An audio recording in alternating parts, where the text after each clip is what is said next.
Welcome to the Rocker Skating Podcast, sponsored by John Wilson Blades. And oh my goodness, I feel like every single time I do a recap, it is some sort of oh my goodness. So, the free dance just finished, and this episode will be recapping the entirety of the ice dance event. So I'm going to talk really quickly about what happened in the rhythm dance first, and then we'll go into what many are thinking about right now, which is the what happened in the free dance. And there was some really good stuff that happened in the free dance, and then there was some other things that happened in the free dance that we will talk about, and it that leads to a lot of different paths that we will be exploring. The rhythm dance, I want to set the stage here. The rhythm dance was where we started getting an idea of where things were going. Laurence Fournier and Guillaume Cizeron were the ones who won the rhythm dance over Madison, Chock, Evan Bates. And that was a reversal of what happened in the team event. And so that was interesting, right? Because in a lot of ways, Chock and both of them skated better in the rhythm dance than they did in the team event rhythm dance. Most notably, Cizeron, who's been having just nervy twizzles all week, had another sort of slight thing on his twizzle in the rhythm dance, but it was a lot better. They skated a lot more open, although it was still not the kind of performance that we have expected from them. They were just a little bit smaller, a little bit tighter than they had been when they were at their best this season. Um, so it was a surprise to a lot of folks, right? That Fournier, Beaudry, and Cizeron were over Chock and Bates. One big thing about that rhythm dance was that the pattern step was leveled down from a 4 to a 3 after review. It was substantiated by video review.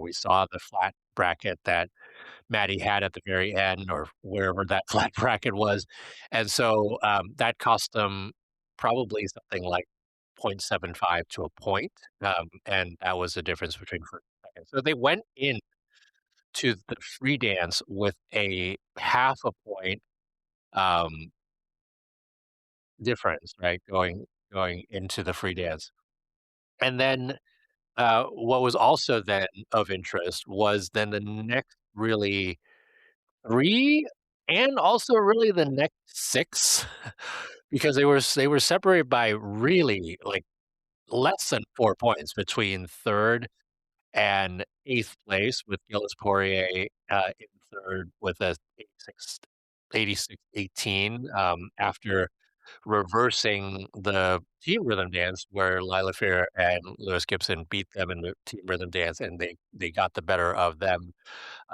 in the rhythm dance in the individual event. And then the hometown or the home ice team of Guignard Fabbri were in 5th with an 84-28. Also notable, right, was that Emily Zingas and Kolesnik were 6th and skated really one of my favorite skates of the entire day with the rhythm dance. And then it was followed by Reed and Ambrulevichus's um, uh, rhythm dance. And those two were two of the highlights of the entire competition for me. They were just so good. They really brought it to the Olympics. Both of their Olympic debut, and it was fantastic, really, to see. But that is the context of what happened in the rhythm dance. Fournier, Beaudry, Cizeron with a half-point lead over Chock and Bates coming in to the free dance.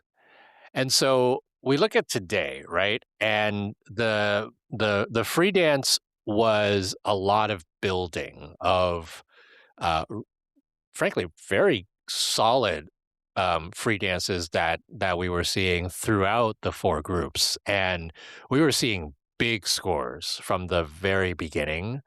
And it was, you were seeing like I think the very first free dance with Valentin Kazimov had 100 points as as their score, and so you knew that we were going to start getting some big scores in the final couple of groups, and it started really with for me with the Tashlers, and they skated really well, and I thought they were a little bit underscored, but they oftentimes get they have issues with that curve lift combo because she doesn't get into position fast enough, and that happened at Europeans, and it happened again here. Cost them a little bit here and there, but I thought they brought a lot of energy. They bring a lot of creativity to the whole thing, and it was great to watch. L'Oreal Lagac skated fantastically. Their lifts are incredibly good, and that's what they're known for, and that's what they got a whole bunch of points for, and it was great to see. Um, and then for me, right, a couple of the highlights of the early groups, Davis and Smokin, they continue to get this really great material for their free dances, and they do it incredibly well. I thought Diana Davis was maybe a little bit shakier than normal today, but they held on to everything and got a great score going in. And then Carrera Ponomarenko, after a really, really trying season, for them to not only make it to the Olympics, but then also to skate their best free dance of the season. And with the exception of Anthony Bonarenko almost wiping out toward the end because he got a little bit too excited and got on the heel of his right blade, and he really saved that one. So they were fantastic. I loved just how frankly the last two groups were set up because there was such great skating going on before the top teams were there, and it was a great setup for the final two groups. Now the second to last group was interesting, right? I was watching the groups again with a friend of mine, and we were talking about how this second to last group has a lot of the potential next 4 years, that we're potentially going to see. You would imagine, right, that Marjorie Lajoie and Zachary Laga would go and go another 4 years. You definitely would imagine that Emilia Zingas and Vadim Kolesnik would. The two of them for me represent the next generation of US and Canadian skating. I think for everybody represents the next generation of American and Canadian skating, and they were fantastic. I think Lejeune and Ga, we've seen them better. They felt a little smaller here at the Olympics than what we've been used to. Um, I think it's something that they're certainly going to be working on. Uh, we started off that final group with what we knew was going to be a big program, which was Olivia Smart and Tim Deek's Dune Part 2, and it did not disappoint. The thing that was disappointing, however, was the fact that they got an exclamation point on their choreographic step at the end. Uh, I have to go back to video review to see what exactly happened to it. This is not the first time they've gotten that exclamation point. So m my guess is they were probably at some point too far apart from each other.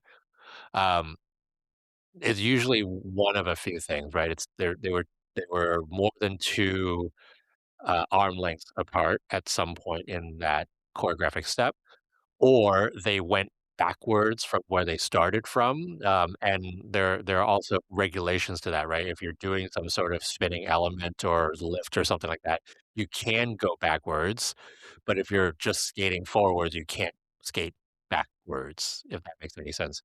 Um, So we'll see how that all goes. I'll have to go review the video for that.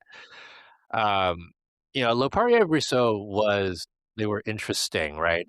They changed their Bjork program from even what we saw at Europeans. They added more Bjork. They took out the piece of music that incidentally was the piece of music that Amber Glenn has is using for her part of her free skate, and it's been part of this music rights kind of thing over the past week. Um, Thankfully, it all got resolved, and Amber's not having to reskate. But it it just so happened that they got it. But uh, the Bjork, I will say, in this arena did not really resonate with the crowd. People were fairly silent most of the time, especially given how loud and rambunctious this crowd has been a lot of this time. And so that was interesting, right, to see that uh, the music itself wasn't quite resonating. It's hard to resonate necessarily with atonal music, or not really atonal, but Bjork has a certain way of singing that is her very own, and it's not everybody's cup of tea. So to then to juxtapose that with Olivia and Tim, like everybody was just roaring because they knew the movie, they knew what was going on. It all started with that rotational lift that people were just like oohing and eyeing over, and then to juxtapose the Bjork then with what after, which was Rita and Amber Levichus's clubbing program. The Milan audience was all about the clubbing program. Um, they went pretty crazy, especially um, in the second half when they go into the Twizzles, and then it's exactly actually what they want to happen, because if you listen to the rocker rewatch of that free dance, they talk about how the story of that program is that they're two strangers who meet in a club and they love to dance, and so they first dance with each other and they connect with each other, and then as the program goes on, they open up and open it out to the audience and invite everybody in. And I think the the music itself is called One, We Are One, something like that. And the point of it is they want the the crowd to be one with them, and when that all happened, it literally opened the doors for well, not literally, it figuratively opened the doors for the crowd to come in and join them in their clubbing. So, um, it was great to watch, and that was their best free dance of the season, and they there was a redemption from the messy Europeans free dance that they had, and Rita and Evelevicius end up in the top 6, and we'll talk about why all of that happened. Um, One thing that I will talk about here as well is that the free dance, there's a reason why the free dance benefits certain teams over others, especially when you see their rhythm dance being less rewarded or lower scored. And Olivia and Tim is one of those teams that sometimes struggle with the rhythm dance and getting the grades of execution and all those things that they would otherwise get in the free dance. And that's because the free dance actually is designed to reward extra originality, right? And there are 3 lifts in the free dance. There are multiple choreographic elements, 3 choreographic elements in the free dance. There's a dance spin, there are all these things that allow a team like Olivia and Tim to really rack up the points, because the for them, they get the points out of the creativity of their lifts, right? That rotational lift. you can't not give a 4 or 5 to that when it's done well because it's so creative and it takes so much strength and skill and power to be able to get from where they are, which is basically sort of her sitting down and him lifting her up to actually getting into a rotation and a really good rotation to beat, right? To boot.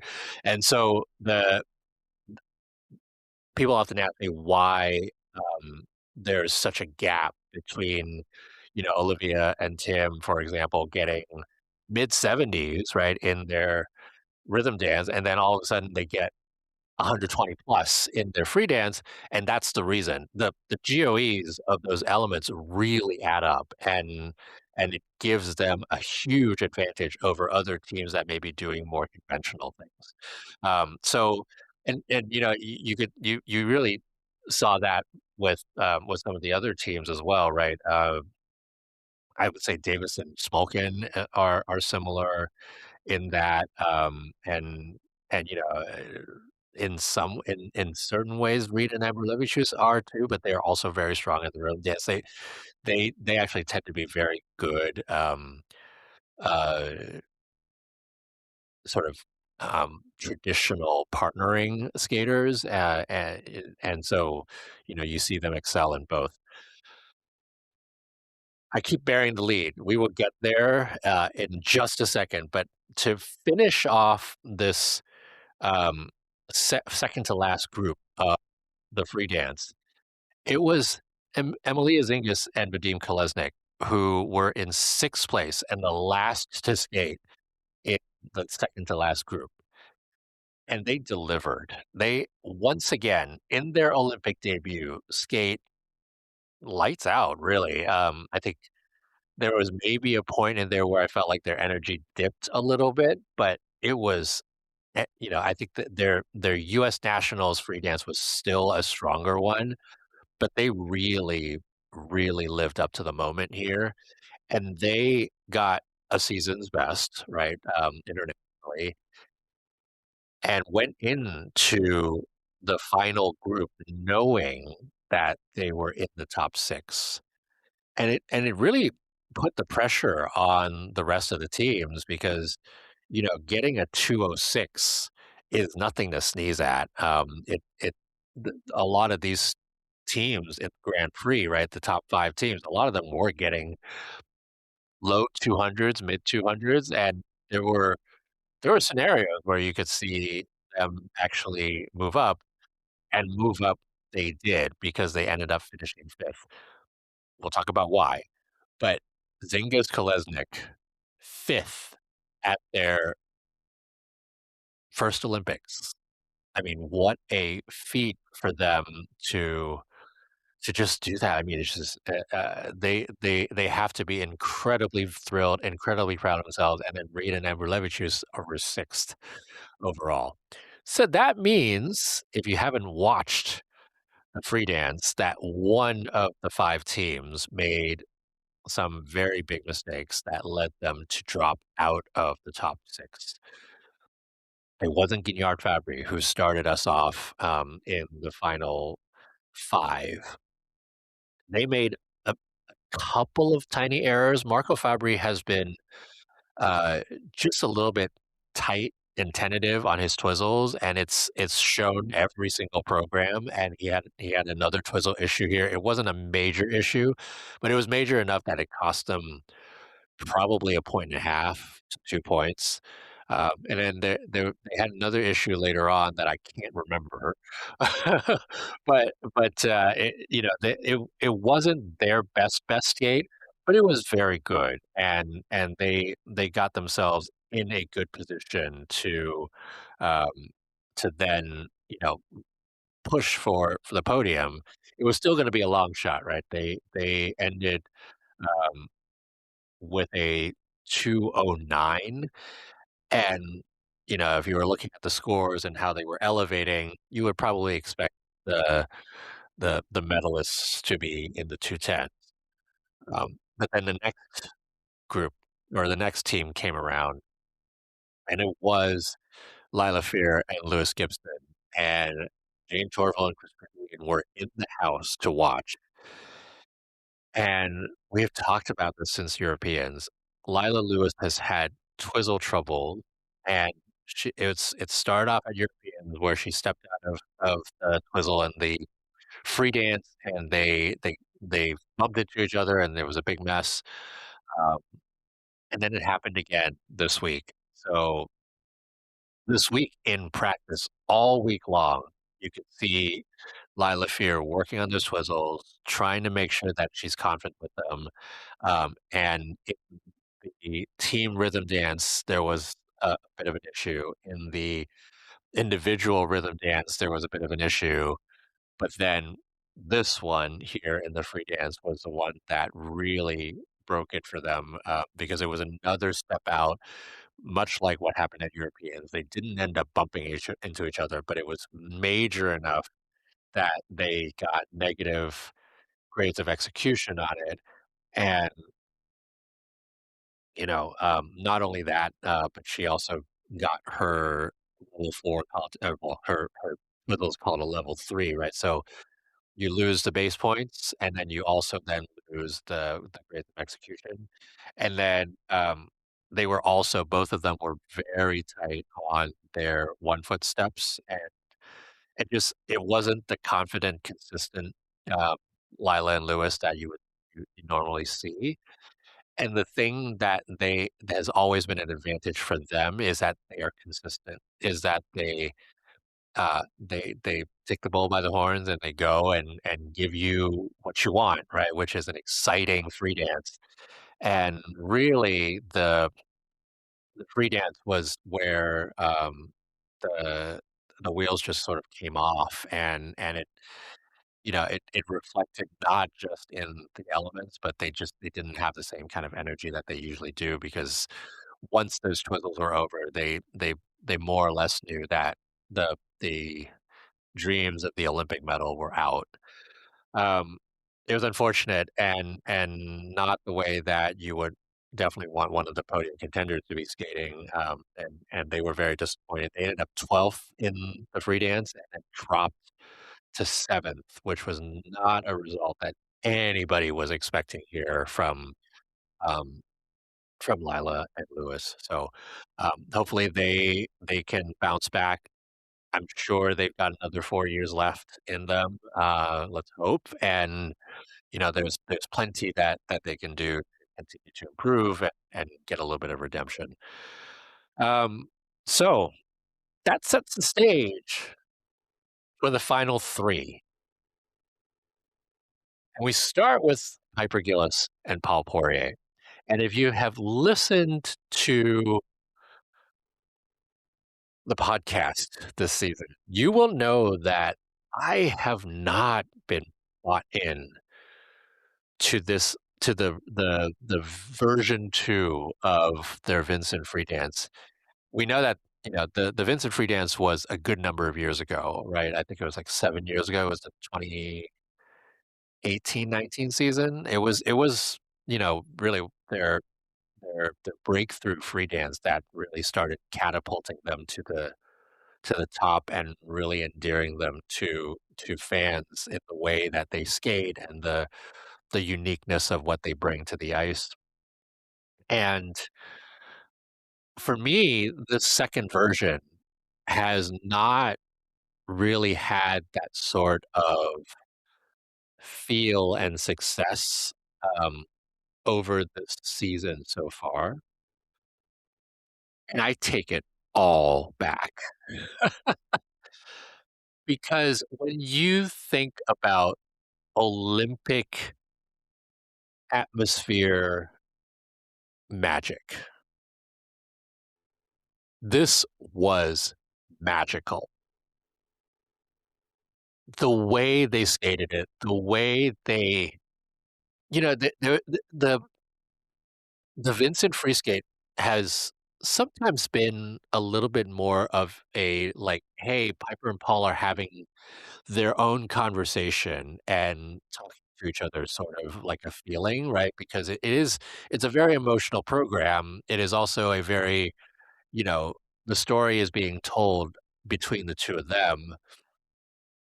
And today, the story was told arms wide open for the audience, to the audience, with the 2 of them as the central characters, and they let you into their hearts, and they let you into their to everything about this program and about why it's important to them and why it is the program that they went back to.